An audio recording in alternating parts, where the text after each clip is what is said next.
پاک سرزمین پر ناپاک دشمن کی بربریت جاری، غازہ میں نہتے شہریوں پر اسرائیلی بارود کی بارش، غازہ میں ہسپتال خاص نشانہ، ایمبولینس بھی نہ بچیں، خان یونس میں رہائشی عمارتیں اور نصیرات میں مسجد ملبے کا ڈھیر بن گئی۔ 24 گھنٹے میں مزید 302 شہادتیں، مجموعی تعداد 8000 سے بھی تجاوز کر گئیں، 20000 سے زائد فلسطینی زخمی بھی ہوئے۔ شہداء میں 3342 بچے، 2062 خواتین شامل، کنکریٹ میں دبے سینکڑوں فلسطینیوں کے زندہ بچنے کی امیدیں کم لگیں۔ 36 گھنٹے بعد انٹرنیٹ سروس جزوی بحال۔ خبردار ہوشیار، غیر قانونی مقیم غیر ملکیوں کے پاکستان چھوڑنے میں صرف ایک دن باقی۔ 31 اکتوبر تک پاکستان چھوڑنے کی ڈیڈ لائن نہیں بڑھائی جائے گی۔ سیکیورٹی فورسز نے بڑے پیمانے پر میپنگ ویڈیو فائننسنگ کر کے مشکوک افراد کی نشاندہی کر لی۔ 31 اکتوبر کے بعد غیر قانونی طور پر مقیم غیر ملکیوں کی غیر منقولہ جائیدادیں ضبط کر لی جائیں گی۔ معروف عالم دین مولانا طارق جمیل کے بیٹے عاصم جمیل نے خودکشی کر لی۔ بھائی مولانا یوسف جمیل کی بھی تصدیق، کہتے ہیں بھائی عاصم جمیل بچپن سے شدید ڈپریشن کا مریض تھے، الیکٹرک شاک دینے سے بھی کوئی افاقہ نہیں ہوا، تکلیف اور اذیت برداشت نہیں کر سکا اور سیکیورٹی سے بندوق لے کر خود کو گولی مار لی۔ نماز جنازہ رات 7:30 بجے آبائی گاؤں رئیس آباد تنبا میں ادا کی جائے گی۔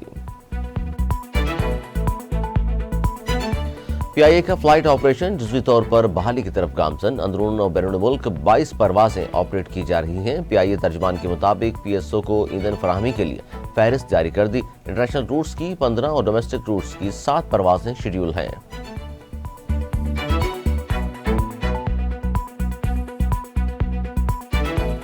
بلوچستان کے ضلع آوران میں سیکیورٹی فورسز اور دہشت گردوں کے درمیان فائرنگ کا تبادلہ، 2 جوان شہید ہو گئے۔ شہداء میں نائب صوبیدار آصف عرفان اور سپاہی عرفان علی شامل۔ پاک فوج کی بھرپور جوابی کارروائی میں 2 دہشت گرد جہنم واصل، 2 زخمی ہو گئے۔ آئی ایس پی آر نے کہا کہ سیکیورٹی فورسز دہشت گردی کی لعنت کو ختم کرنے کے لیے پرعزم ہیں۔ پیپلز پارٹی کراچی پر قبضہ کرنا چاہتی ہے، لندن کو پیسے دے کر بائیکاٹ کی کال دینے کا کہہ رہی ہے۔ ایم کیو ایم پاکستان کا الزام۔ لیاقت آباد میں جلسے سے خطاب میں کنوینر ڈاکٹر خالد مقبول صدیقی نے کہا، ہم جاگیرداروں کی جمہوریت کو نہ پہلے جمہوریت سمجھتے تھے نہ اب سمجھتے ہیں۔ میں لیاقت آباد کے ساتھ کھڑا ہوں تو میں آمریت کے خلاف اور جمہوریت کے ساتھ کھڑا ہوں۔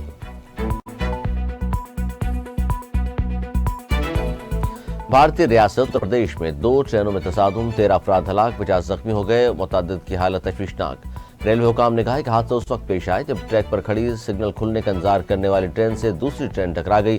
حادثے میں ٹرین کی 2 بوگیوں کو نقصان پہنچا۔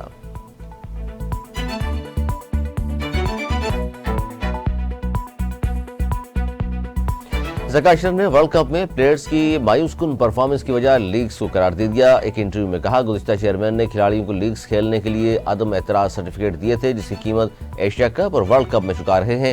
ورلڈ کپ کا وقت آیا تو پلیئرز کو فٹنس مسائل ہو گئے، کھلاڑی انجریز کا شکار ہے، نسیم شاہ اسکواڈ میں شامل نہیں۔ اور دفاعی چیمپئن انگلینڈ 4 شان چت۔ آئی سی سی ورلڈ کپ میں بھارت انگلینڈ کو 100 رن سے شکست دے کر سیمی فائنل میں جگہ پکی کر لی۔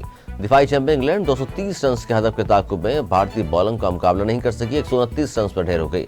محمد شامی نے 7 اوورز میں 22 رنز دے کر 4 شکار کیے۔